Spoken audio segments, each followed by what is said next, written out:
One of my favorite movies ever is Smokey and the Bandit, starring Burt Reynolds, his mustache, and the 1977 Pontiac Trans Am. For decades, the film has been responsible for putting the Trans Am somewhere on everybody's dream car list. It's fast, it's sleek, and it's got a badass fire chicken on the hood.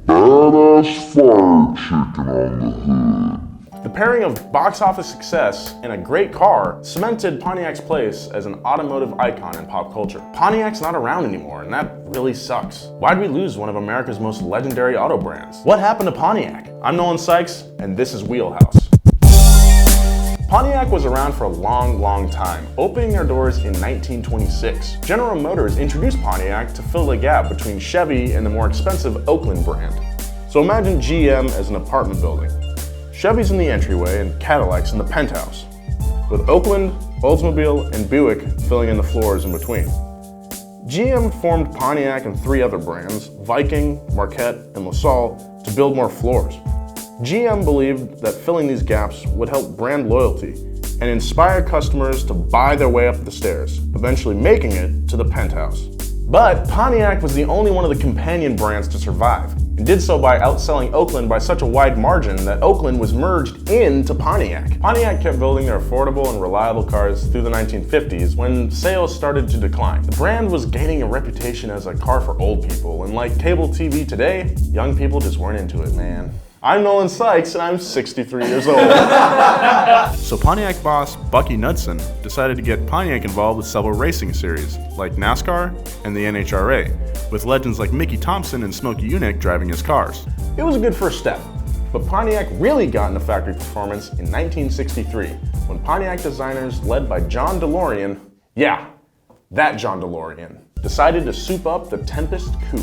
This Grand Tempest option, or GTO, was a watershed moment for the brand. It was a mid-sized car with a big engine from a full-size car, and the result was fast. This formula of combining a small car and a big engine would help set off one of the most important movements ever in Detroit, the muscle car era. But the GTO wasn't Pontiac's only muscle car. They released the Firebird in 1967. And with the GTO and Firebird killing it with looks and performance, Pontiac was cool. And more importantly, it was making money. Trouble started in the mid-70s. People didn't want a muscle car anymore. They couldn't afford the gas. Pontiac started to develop a car that was economical while still being fun. Originally pitched as a fuel-efficient, two-seat commuter, the Fiero promised to do just that. And it did. People loved the Fiero, and high sales helped reignite Pontiac's reputation for affordable performance. So throughout the 80s and 90s, things were good. The wider is better slogan was revived from the 60s to help promote the new Grand Prix's wide track technology, which didn't really mean anything, but it sounded really cool. The excitement around the Firebird and the Fiero had successfully trickled down to Pontiac's more practical models. But despite Pontiac's successful turnaround from the 70s to the 1990s, the turn of the 21st century marked the beginning of serious problems for the brand. Sales were slumping hard, and Pontiac had to reinvent itself once again, this time with a cutting-edge SUV featuring new-age styling and some unconventional features. The seats were water-resistant, the tailgate had cup holders, and there was even a camping lifestyle option that included a two-person air mattress. It also had a cool name, Aztek. It was a good car. Critics praised the Aztek for its comfortable ride and practicality. But unfortunately for Pontiac, the Aztek was plagued with airbag recalls almost immediately after release. Despite the Aztek's great safety ratings, the recalls really tainted the car's reputation. Also, it was kinda ugly. Pontiac needed to sell 30,000 Azteks to break even, but they only sold 27,000. Not a great start to the reinvention. The great Pontiac refresh of the early 2000s continued when Pontiac brought back the GTO in 2004, this time as a rebadged Holden Monaro from Australia. It was a handsome car with good performance, but the GTO didn't quite scratch the retro itch like Ford's new old Mustang. Everyone was like, yeah, it's a cool car, but Ford's new Mustang looks like a Mustang. I'll just get one of those. This GTO doesn't. And as a result, the GTO was canceled after only 3 years of production. Pontiac then introduced the Solstice in 2006, the brand's first two-seater since the Fiero. Like the GTO, the Solstice was an attempt to spice up Pontiac's otherwise stale lineup. And like the GTO, Car and Driver called it a surprisingly pure roadster from an unlikely source. A quote that summed up what people thought of Pontiac at the time, like being voted least likely to make an exciting car in your senior yearbook. The Solstice's only crime was being released at the wrong time. Unfortunately, the Solstice wasn't the only Pontiac killed by the economy. Pontiac had brought another Holden to American shores, the legendary Commodore. Pontiac called it the G8.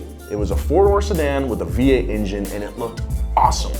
The G8 was so good that auto journalists were calling it the American M3. That's high praise. It was definitely a high point for Pontiac. But 2008 came, and with it, the global economic crisis.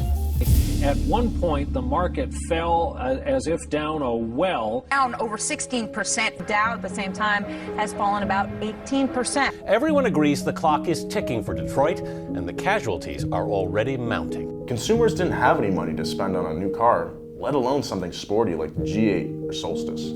Obviously, Pontiac wasn't the only brand affected by the crisis. General Motors as a whole had been hemorrhaging money for years. For the 2007 fiscal year, GM had reported a loss of $38.7 billion. So in order to survive, Detroit asked the government for a bailout. GM received $30 billion from Uncle Sam, but on one condition.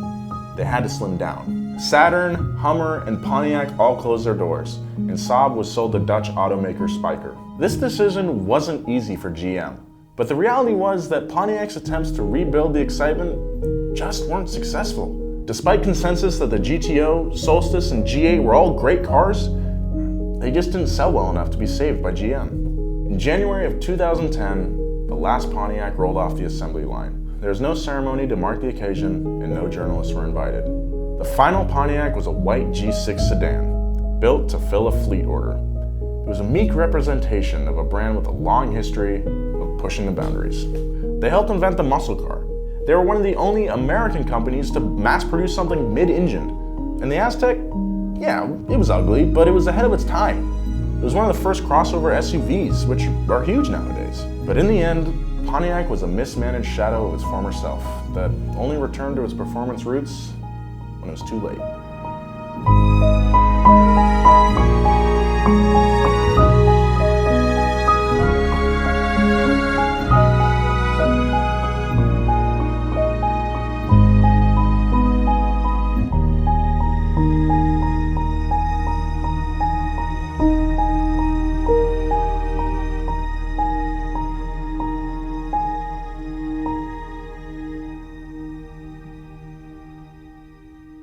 Thanks for watching WheelHouse. Remember to like, comment, share, and subscribe. What else makes you go, I never thought about that? Like, where did racing stripes come from? Where did cup holders get invented?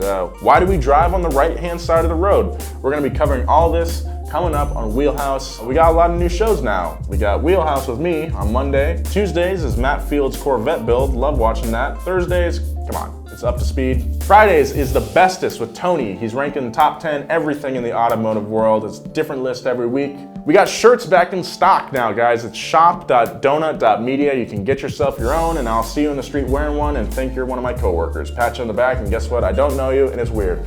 Thanks for watching.